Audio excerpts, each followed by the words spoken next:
Hello दोस्तों, कैसे हो आप लोग। तो दोस्तों मैं आपसे भी स्वागत करता हूं आपके अपने गिरी ट्यूटोरियल्स के यूट्यूब चैनल पे। दोस्तों आज की इस वीडियो में बेसिकली मैं आपको वन शॉट जो है आपके पूरे जो राइटिंग स्किल्स है वो मैं आपके क्या कवर करने वाला हूँ। मेरी ये कोशिश रहेगी कि मैं आपकी कम से कम टाइम में आपकी ज्यादा से ज्यादा चीजें मैं यहाँ पे कवर करा के दूं।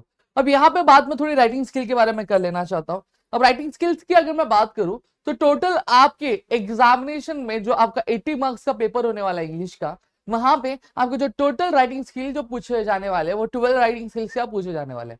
अब उसमें से आपको 12 के 12 नहीं लिखने हैं, आपको 12 में से कोई भी 4 अटेम्प्ट करना है। और वो 4 कौन से होंगे, किस तरह से, सारी चीजें मैं अभी आपको एक्सप्लेन क्या करने वाला हूँ। सबसे पहली चीज अगर मैं बात करूं सेक्शन 3 आपका कुछ राइटिंग स्किल 16 मार्क्स का यहाँ पे आएगा। अब देखो, अब यहाँ पे एक चीज ध्यान देना, ध्यान क्या देना है, देखो drafting of virtual message, statement of purpose और जीडी ग्रुप डिस्कशन, अभी 3 है। अभी 3 में से कोई भी आपको एक अटेम्प्ट करना है। अब आप पूछोगे सर आपका क्या सजेशन है कि हमें कौन सा अटेम्प्ट करना चाहिए। मेरे हिसाब से आपको ड्राफ्टिंग ऑफ वर्चुअल मैसेज का अटेम्प्ट क्या करना चाहिए। बाकी ये आपका भी बोलते ना कि लुक हो सकता है कि आपको कौन सा अटेम्प्ट करना है, लेकिन मेरे हिसाब से ड्राफ्टिंग ऑफ वर्चुअल मैसेज करना चाहिए। अब क्यों करना चाहिए, किस लिए मैं बोल रहा हूँ, ये आगे चीज आपको पता चलेंगी। अब क्वेश्चन नंबर 4 भी में ईमेल है, रिपोर्ट है, इंटरव्यू है, तो इसमें से कौन सा करना चाहिए, इंटरव्यू आपको करना चाहिए। ठीक है, फिर उसके बाद क्वेश्चन 4C में speech comparing expansion of idea, तो एक्सपेंशन ऑफ आइडिया इसमें से या फिर स्पीच भी आप कवर कर सकते हो। लास्ट 4D में रिव्यू, ब्लॉग और अपील। ठीक है, तो इसमें से मेरा सजेशन रिव्यू रहेगा और हर एक का जो मार्क्स है वो कितने 4 मार्क्स का है। और सबसे चीज स्टेटमेंट ऑफ पर्पस। अब ड्राफ्टिंग ऑफ वर्चुअल मैसेज में होता क्या है, देखो मैं डायरेक्टली आता हूँ, सीधा सीधा फॉर्मेट में आपको एक्सप्लेन करता हूँ। आपको कुछ इस तरह का क्वेश्चन दिया रहेगा, जहां पर आपको क्वेश्चन दिया रहेगा और वहां पे आपको कुछ टेलीफोन कन्वर्सेशन भी क्या दी रहेगी। अब आपसे ये एक्सपेक्टेशंस रहेंगे कि आप क्या करो, एक वर्चुअल मैसेज क्या लिखो यहाँ पे। देखो सबसे पहली चीज अगर मैं बात करूं फॉर्मेट की, तो यहाँ पे सबसे पहले डेट आता है। अब जिस भी तारीख को लिख रहे हो, जैसे फॉर एग्जाम्पल अगर क्वेश्चन में मेंशन है डेट, तो आपको क्वेश्चन की डेट लिखनी है। अगर क्वेश्चन में मेंशन नहीं है तो अब आप अपने हिसाब से डेट क्या लिख सकते हो। जैसे फॉर एग्जाम्पल जिस दिन पेपर लिख रहे हो उस दिन का डेट लिख दो। जैसे आज मैं जो वीडियो रिकॉर्ड कर रहा हूँ तो आज 1 अप्रैल है, यानी अकाउंट वालों का नया दिन होता है और हमारे लिए अप्रैल फूल होता है। ठीक है, तो 1 अप्रैल मैंने लिख दिया। अब मैं जो वीडियो रिकॉर्ड कर रहा हूं तो वीडियो रिकॉर्ड कर रहा हूं तो कुछ टाइम जो हो रहा है वो 8:46 हो रहा है। तो इस तरह से मेरा क्या आ जाएगा, मेरा आपका ये आ जाएगा, क्या बोलते हैं, मेरा डेट और मेरा जो टाइम है वो मैं इस तरह से यहाँ पे क्या लिखूंगा। ठीक है, फिर उसके बाद अगर मैं बात करूं तो अब सबसे पहली चीज जैसे मैं लिख रहा हूं उसके नीचे उसका नाम आएगा। फिर उसके बाद मेरा जो कंटेंट होगा, अब जो भी चीजें बात हुई रहेंगी उसको मैं क्या करूंगा, मैं बहुत छोटे से प्लेस कर दूंगा और प्लेस करने के बाद अब यहाँ पे अगर मैं बात करूं तो नाम आ जाएगा क्या, अमृता। अमृता कौन है, जो सेंडर है वो क्या है, उसका नाम क्या है आपका अमृता, उसका नाम क्या है। तो इस तरह से चीजें आपको क्या करनी रहेंगी, वहां पे क्या कवर अप क्या करनी रहेंगे। डन। अब नेक्स्ट नेक्स्ट क्या बोला गया, स्टेटमेंट ऑफ पर्पस। इसको मैं ज्यादा टाइम लूंगा नहीं, मैं आपको शॉर्ट शॉर्ट में फटाफट चीजें बता देता हूँ। तो देखो सबसे पहली चीज अगर मैं बात करूं तो जब कभी भी आप किसी यूनिवर्सिटी में किसी पर्टिकुलर कोर्स के लिए आप जब एडमिशन लेना जाते हो तब आपको स्टेटमेंट ऑफ पर्पस क्या लिखना रहता है। और statement of purpose with in आपको 5 से 6 पैराग्राफ में लिखने होते हैं। अब हर एक पैराग्राफ में क्या रहेगा वो भी मैं आपको गाइड कर देता हूँ। सबसे पहली चीज पहले पैराग्राफ में क्या रहेगा, आपको अपनी पर्सनालिटी के बारे में लिखना रहेगा, आपकी जिंदगी के एम्स क्या है, गोल्स क्या, उसके बारे में चीज आपको लिखनी रहेंगी। फिर दूसरे पैराग्राफ में आपको क्या है कि रीजन कि आपने ये कोर्स चूज क्यों किया है, या ये आपको लिखना रहेगा। इन थर्ड पैराग्राफ आपको जो आपकी पर्सनल क्वालिटीज हो गई, आपका हॉबीज हो गया, एक्स्ट्रा करिकुलर जो एक्टिविटीज होती है उसके बारे में चीजें यहाँ पे क्या लिखनी रहेगी। फोर्थ पैराग्राफ में अगर मैं बात करूं तो आपका जो एक्सपीरियंस है कि अगर आपने कोई इंटर्नशिप या उसके बारे में लिखोगे, प्रोजेक्ट दिया उसके बारे में लिखोगे। अब कंक्लूडिंग पैराग्राफ में अब आपका करियर पर्सपेक्टिव क्या, अब आगे अपने करियर में आप किस तरह का ग्रोथ चाहते हो, क्या क्या चीजें आपको क्या हासिल करनी है, ये सारी चीजें आपको क्या इंक्लूड क्या करनी रहेंगी। और इसी चीज को हम लोग क्या बोलते हैं, स्टेटमेंट ऑफ पर्पस, SOP भी मैं इसको बोल सकता हूँ मेरे भाषा में। समझ में आ गया। अब मैं इसको इतना रीड करके तो बताऊंगा नहीं क्योंकि ये बहुत बड़ा हुआ है। ठीक है, तो इससे आपका टाइम जो है थोड़ा सा यहाँ पे वेस्ट हो जाएगा। तो देखो यहाँ पे ये देखो इस तरह से, इसलिए मैं मना करता हूं भाई, स्टेटमेंट ऑफ पर्पस मत करो, चुपचाप जो है वो करो, मेरी बात मान लिया करो भाई। मैं गलत कभी बात बोलता ही नहीं, मैंने सीखा ही नहीं कभी गलत बोलना। ठीक है, अब देखो ग्रुप डिस्कशन आता है। Group discussion is some like आपका डायलॉग राइटिंग। आपने बचपन में डायलॉग राइटिंग लिखा होगा, आपके 10th स्टैंडर्ड में तो नहीं है फिलहाल, अभी अपने 6th में 7th में आपको डायलॉग राइटिंग सिखाया गया रहेगा। ठीक है, तो अब यहाँ पे अगर मैं बात करूं तो जब डायलॉग राइटिंग हम लोग लिखते हैं सेम तरीके से आपको ग्रुप डिस्कशन भी लिखना रहता है। ठीक है। बस यहाँ पे अगर मैं बात करूं तो ये डायलॉग राइटिंग में था, हम कैसे भी इकड़े तिकड़े हम कैसे भी बात कर लेते थे, समझ में आ गया। लेकिन जब अगर मैं बात करूं, हम फॉर्मल डिस्कशन, जब हम जीडी की बात करते, ग्रुप डिस्कशन की अगर मैं बात करूं, समझ में आ गया, तो वहां पे अगर मैं बात कर रहा हूं तो आपको बहुत ही फॉर्मली होके बात करना पड़े, ए रे तेरे हम लोग नहीं कर सकते, समझ में आ गया। हम किसी से बोलते हैं ना दोस्ती यारी वाला बात नहीं कर सकते, हमें बहुत ही फॉर्मल वर्ड्स का यहाँ पे यूज करने रहते। सेम उसी तरीके से रहता है, आपको और भी कुछ चेंजेस नहीं रहते। जैसे फॉर एग्जांपल यहाँ पे देखो देखो 3 से 4 लोगों के बीच में कन्वर्सेशन हुई है एक पर्टिकुलर मैटर को लेकर, वो यहाँ पे दर्शाया हुआ है। अगर आपको चाहिए तो मैं साइड हो जाता हूँ। अब ये वीडियो पॉज करके आप रीड कर सकते हो, और else if you want to take screenshot you guys can take it out. समझा? अब नेक्स्ट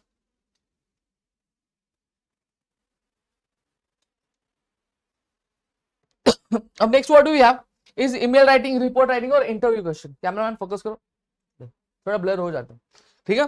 अब ईमेल राइटिंग, रिपोर्ट राइटिंग, अब इंटरव्यू क्वेश्चन, चलो ये करके देखते हैं।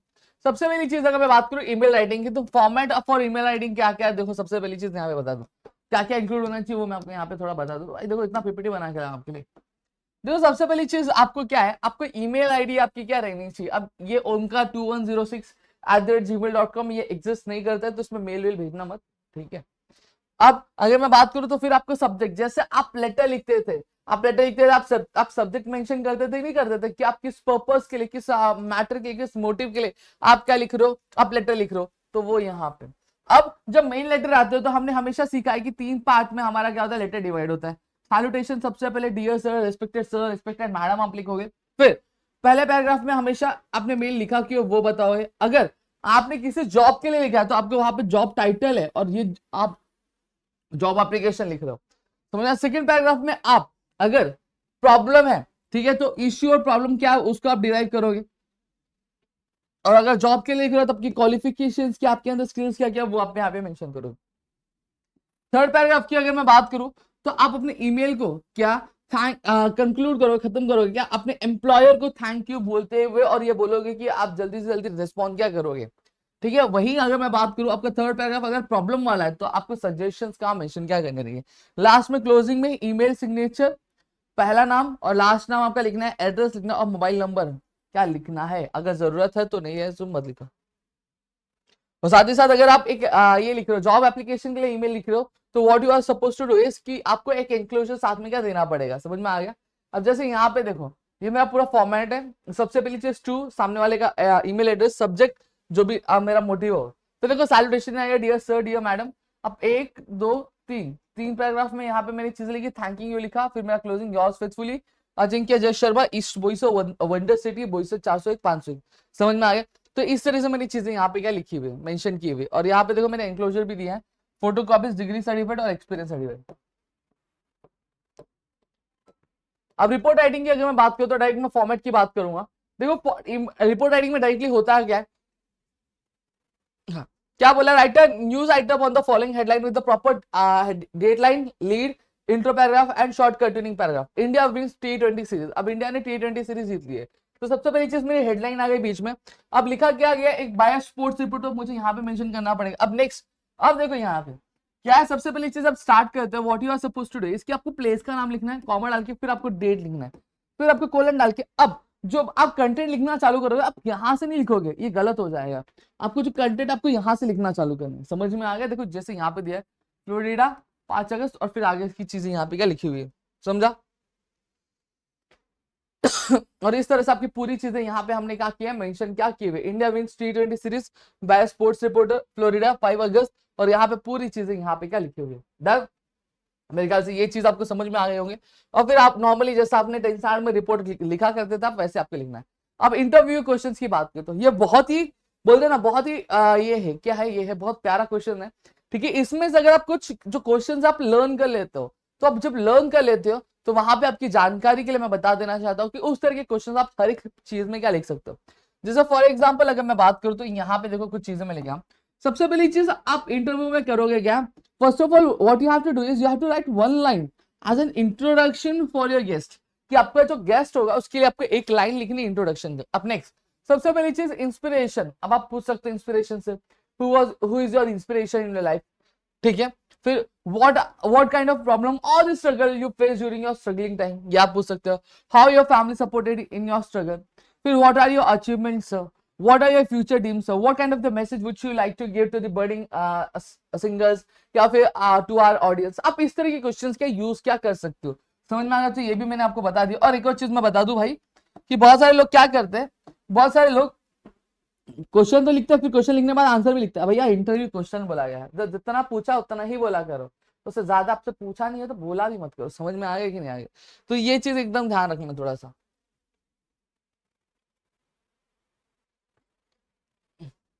ये हमारी टीम ने थोड़ा सा पिछले वाले ही लगा दिया, लेकिन आप देख लो क्वेश्चन, ये देखो यहाँ पे आपको दिया है। तो इस तरह के क्वेश्चन आपको बनाने के, ऊपर वाला ध्यान मत देना, ऊपर वाला हेडलाइन में ध्यान देना, ये थोड़ा सा एरर है। ये वाली चीजें ध्यान रखो। 9 क्वेश्चन इन्होंने बनाया हुआ है, तो ये क्वेश्चन आप ले सकते हो। इसी तरीके से आप क्या कर सकते हो, क्वेश्चन अपने एग्जाम में फ्रेम करके क्या आ सकते हो। नेक्स्ट, अब चलो बात करते हैं। अब क्वेश्चन नंबर 4 सी की बारी आ गई, speech writing comparing expansion of idea. अब देखो मैं यहाँ पे आपका बहुत लंबा टाइम नहीं लेना चाहता, इसलिए मैं बहुत फटाफट आपको चीजें बता दे रहा हूँ। जो जितनी चीजें रिक्वायर्ड है उतनी चीजें यहाँ पे बता रहा हूँ, क्योंकि अब मौका आ चुका है एग्जामिनेशन का, and we don't have such kind of times कि हम क्या करें यहाँ पे एक एक चीज बहुत डिटेल में सीखे। समझ में आ गया? अब हमें जो चीजें जरूरी है वो हम लोग क्या लिखेंगे। सबसे पहली चीज अब मैं बात करता हूँ, स्पीच लिखते टाइम सबसे पहली चीज आपको क्या देना है, आपको टाइटल देना है। ठीक है, टाइटल देने के बाद अब आपका क्या आएगा, good morning one and all, मैं जीएम लिख रहा हूँ समझ जाना। Good morning one and all, respected principal, teachers and all my dear friends, today myself so and so standing over here to share my views on so and so topic। समझ में आ गया? इतना clear हो गया। अब इतना clear होने के बाद अब आपको क्या करना है, अब आपको उससे रिलेटेड जो भी टॉपिक है, उससे रिलेटेड जो भी क्वेश्चंस आपको आपको चीजें पता है, वो आपको यहाँ पे क्या इंस्टॉल कर देंगे। समझ में आ गया? साथ ही साथ आप क्या कर सकते हो, आप कुछ रिटोरिकल क्वेश्चंस भी क्या पूछ सकते हो। बोलते ना, आपको एक इमेजिन करना है कि आपको मौका दिया गया कि भाषण देने का, और भाषण देते टाइम बाय बहुत फॉर्म में रहने का। समझ में आया कि नहीं आया? आपको भाषण देने का मौका दिया गया और आपको भाषण देना, और आप क्या क्या सवाल पूछोगे ऑडियंस से, वो सारी चीजें इमेजिन करके आपको यहाँ पे क्या चीजें लिखनी रहेंगी। ठीक है, तो नेक्स्ट अब क्या,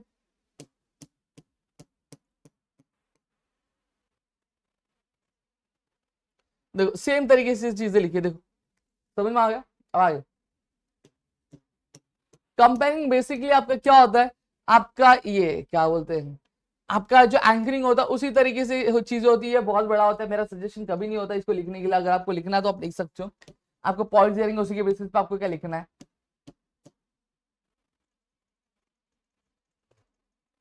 अब एक्सपेंशन ऑफ आइडिया की बात करता हूं। अब एक्सपेंशन ऑफ आइडिया में दिया क्या जाएगा, आपको एक प्रोवर्ब दे दिया जाएगा। ठीक है, अब प्रोवर्ब दिया जाएगा, अब प्रोवर्ब से अब आपको क्या करना रहेगा, अब आपको 3 पैराग्राफ क्या बनाने रहेंगे। ठीक है, कितना पैराग्राफ में आप लिखोगे, 3 पैराग्राफ में लिखोगे।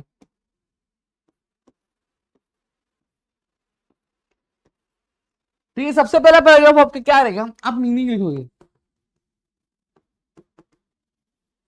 क्या लिखोगे आप लोग, मीनिंग लिखोगे। अब आपका जो भी प्रोवर्ब दिया है, जैसे for example old is gold, ये दिया है, तो आप सबसे पहले चीज लिख के बताओगे कि ओल्ड इज गोल्ड का मतलब क्या है, ये कहना क्या चाहते हैं। अब दूसरे लाइन में क्या लिखोगे, आप एग्जाम्पल लिखोगे। एग्जाम्पल कैसे लिखोगे, रियल लाइफ एग्जाम्पल लिखोगे कि कोई इंसिडेंट हुआ रहेगा, कोई चीज हुई रहेगी, उससे रिलेट करके आप ये प्रोवर्ब लिखोगे। और नेक्स्ट लास्ट लाइन में आप क्या करोगे, कंक्लूड करोगे। क्या करोगे, आप कंक्लूड करोगे। आप कंक्लूड करोगे तो वहां पे आपको क्या लगता है कि ये जो प्रोवर्ब है आज भी यूजफुल है कि नहीं यूजफुल है, आपको आपका क्या ओपिनियन है, ये चीज आप यहाँ पे क्या लिखोगे। समझ में आ गया? तो इस तरह से आपको चीजें एक्सपेंशन ऑफ आइडिया की यहाँ पे क्या लिखनी है, डन। तो यहाँ पे भी आई होप सो चीजें आपकी क्लियर हो गई। अब रिव्यू की बात करते हैं। अब रिव्यू में अगर मैं बात करूँ तो देखो 2 तरह के रिव्यूज आएंगे। सबसे पहली चीज अगर मैं बात करूँ, एक आपको मूवी का रिव्यू लिखने आएगा और एक आपको बुक का लिखने के लिए आएगा। तो भैया बुक या फिर मैगजीन का। अब बुक और मैगजीन का सीधी सीधी बात करूँ तो आपके जो ड्रामा सेक्शन में आपके जो कुछ स्टोरीज दिए, उन स्टोरीज को आप बाय आउट कर लो, उन स्टोरीज को आपको इमेजिन कर लो, आप लर्न कर लो। समझ में लर्न मतलब सुन लो। ठीक है, अब उससे पूरे रिलेटेड आप क्या चीजें यहाँ पे लिख सकते हो, उसके ऊपर रिव्यू आपके यहाँ पे क्या लिख सकते हो। समझा? अब देखो, अब यहाँ पे ध्यान देना, एक एक करके मैं चीजें बताता हूँ। सबसे पहली चीज, अब आप कभी भी लिख रहे हो तो आपको क्या लिखना रहेगा, सबसे पहले टाइटल लिखना रहेगा, जो मूवी का नाम होगा या फिर बुक का नाम रहेगा वो। फिर उसके बाद अगर मैं बात करूँ तो अब एक एक करके हम क्या करेंगे, हम मूवी रिव्यू की चीजें देखेंगे। सबसे पहली चीज अगर मैं बात करूँ तो यहाँ पे बोला गया, आप सबसे पहले आप पिक्चर के बारे में लिखोगे। पिक्चर में पिक्चर की स्टोरी क्या है, ठीक है, उसके बारे में जिस्ट लिखोगे, साथ ही साथ उसमें कैरेक्टर्स कौन से उसके बारे में बताओगे, पिक्चर ने क्या कैसी थी, सुपर हिट थी, क्या थी वो, और कितने सारे अवार्ड जीते वो। फिर इतने बात, अब उसके बाद जो मेन कैरेक्टर्स है उनके बारे में बात करोगे, मेन कैरेक्टर्स किसने प्ले किया और कौन सा रोल प्ले किया था वो, और साथ ही साथ साइड कैरेक्टर्स कौन से थे। फिर तीसरी चीज जो यहाँ पे आप इसी पैराग्राफ में लिखोगे कि किस कैरेक्टर ने पूरा का पूरा जो मूवी है वो क्या स्टोरी कर लिया, उसके बारे में आप यहाँ पे लिखोगे। फिर लास्ट आप में क्या लिखोगे, लास्ट में सबसे पहली चीज, अब फिल्म मैसेज क्या दे रहा है उसके बारे में आप लिखोगे। आपको कौन सा कैरेक्टर बहुत ज्यादा पसंद आया, कौन सा सॉन्ग आपको बहुत ज्यादा पसंद आया, उस चीज के बारे में आप क्या लिखोगे, और इस तरह से आपकी जो रिव्यू होगी वो क्या कंप्लीट क्या हो जाएगी। अब ब्लॉग राइटिंग की बात करो, ब्लॉग राइटिंग मेरा सजेशन नहीं रहेगा, मेरा सजेशन रहेगा मत करो भाई, बहुत ज्यादा टाइम जाएगा आपका, ठीक है। अब यहाँ पे अब मैं बात करूं अपील राइटिंग की, तो अपील राइटिंग अगर आपको करना है आप कर सकते हो। तो देखो मैं यहाँ पे आपको डायरेक्टली दिखाई देता हूँ। देखो सबसे पहली चीज what you are suppose to make is, आपको एक बॉक्स बना लेना है। अब बॉक्स में आपको कुछ ड्राइंग्स बना लेनी है जो कहीं ना कहीं आपके लिए क्या थोड़ा सा अट्रैक्टिव का काम करेंगी, ठीक है। फिर यहाँ पे कुछ कैची लाइंस आपको लिखनी है, यहाँ पे देखो पोएम के फॉर्म में कुछ इन्फॉर्मेशन लिखा गया है। अब इन्फॉर्मेशन लिखने के बाद अब उस कन्विंसिंग चीजें लिखी गई यहाँ पे। फिर उसके बाद अगर प्लीज अटेंड रिक्वेस्ट किया गया अटेंड करने के लिए, आई डोनेशन अवेयरनेस सेमिनार का नाम रखा गया, कहाँ पे उसका एड्रेस और डेट और टाइम क्या यहाँ पे क्या मेंशन क्या किया गया। इस तरह से आपकी अपील राइटिंग क्या लिखी जाती है। मेरा सजेशन रहेगा, मैंने ड्राफ्टिंग ऑफ वर्चुअल मैसेज बोला आपको, इंटरव्यू क्वेश्चंस बोले मैंने आपको स्पीच या फिर एक्सपांशन ऑफ आइडियाज अटेम्प्ट कर सकते हो, और लास्ट जो मैंने बोला रिव्यू बोला है। आप मेरे हिसाब से ये चीजें अटेम्प्ट कर सकते हो अगर आपको चाहिए, क्योंकि इसमें आपका टाइम बचेगा और आप बाकी सारी चीजों में ज्यादा ध्यान क्या दे पाओगे, ठीक है।